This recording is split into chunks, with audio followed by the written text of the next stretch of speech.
जय हिंद। Welcome to इंसास ICS academy private limited. English grammar vocational voice asset and slang.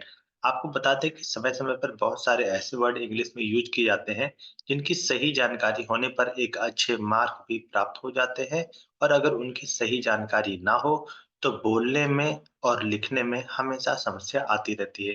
तो आज की जो जानकारी है ये विशेष रूप से कलेक्टिव नाउन्स के ऊपर है। कलेक्टिव नाउन्स की अपनी विशेषताएं क्या होती हैं और किस तरह से यूज किए जाते हैं, उन सभी बातों की परिचर्चा आज वॉइस एसेट एंड स्लैंग के प्रोग्राम में की जा रही है। तो आपको बता दें कि अगर हमारे कलेक्टिव नाउन्स में, इंग्लिश के किसी भी कलेक्टिव नाउन में, कलेक्टिव नाउन होते क्या है पहले इसकी जानकारी ले लीजिए। कलेक्टिव नाम का मतलब होता है समूहवाचक संज्ञा। क्या होता है? समूहवाचक। मतलब कोई भी ऐसी चीजें जो समूह में आती हैं या किसी ग्रुप में आती हैं, या इस तरह से कह सकते हैं कि किसी संख्या में आती हैं। संख्या ऐसी होनी चाहिए जो बहुत सारे हों। तो किसी समूह में अगर कोई चीज आ रही है, किसी ग्रुप में कोई चीज आ रही है, या किसी ग्रुप का नाम आ रहा है, किसी समूह का नाम आ रहा है, तो इस तरह से हम कलेक्टिव नाउन का यूज करते हैं। ठीक। कलेक्टिव नाउन का मतलब होता है समूहवाचक संज्ञा। तो ऐसी संज्ञा जो समूह में उपयोग की जाती है। समूह का मतलब जैसे जानवरों का झुंड हो गया, पक्षियों का समूह हो गया, और बंच ऑफ कीस या बंच ऑफ ग्रेप्स। तो इस तरह से जो सेंटेंस आते रहते हैं सेंटेंस में, उनके साथ सिंगुलर और प्लूरल नाउन के अपने अपने उपयोग किए जाते हैं। तो कलेक्टिव नाउन्स का मतलब क्या हो गया? समूहवाचक संज्ञा। ऐसी संज्ञा जो हमेशा समूह में आती है, जैसे पक्षियों का समूह, जानवरों का झुंड। इस तरह से शब्द उसमें प्रयोग किए जाते हैं। अब बात ये आती है कि कलेक्टिव नाउन के साथ हम कब सिंगुलर वर्ब लगाएंगे और कब प्लूरल वर्ब लगाएंगे।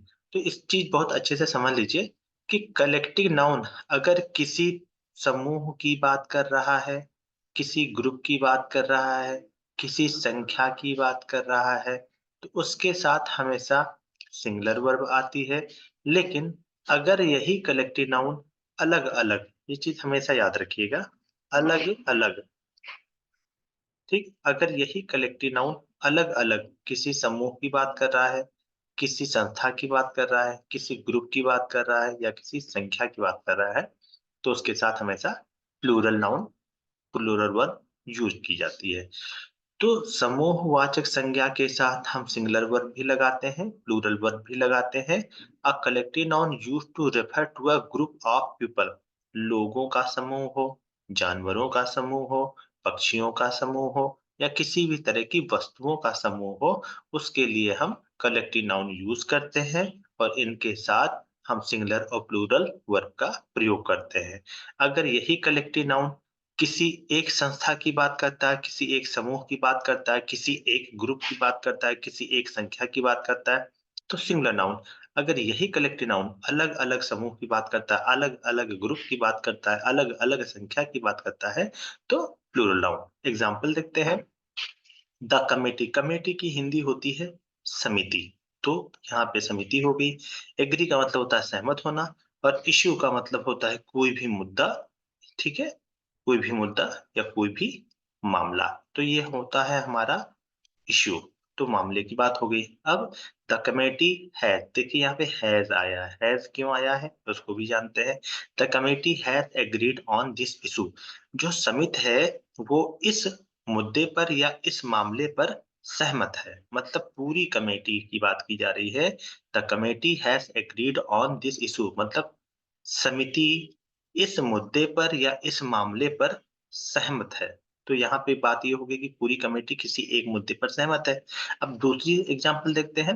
द कमेटी हैव, देखिए यहाँ पे प्लूरल वर्ब आई है, क्यों आई है इसको भी देख लेते हैं।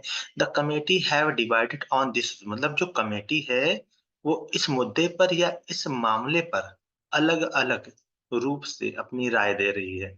तो कमेटी यहाँ पे एक ही मुद्दे पर अलग-अलग तरह से या विभाजित है, या अलग-अलग राय दे रही है, या लोगों के विचार अलग-अलग हैं।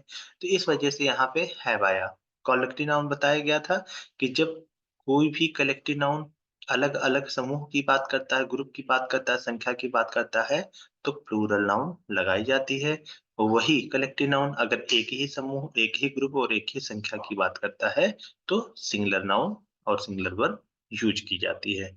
तो आज के English grammar vocational voice accent and slang में यहीं तक।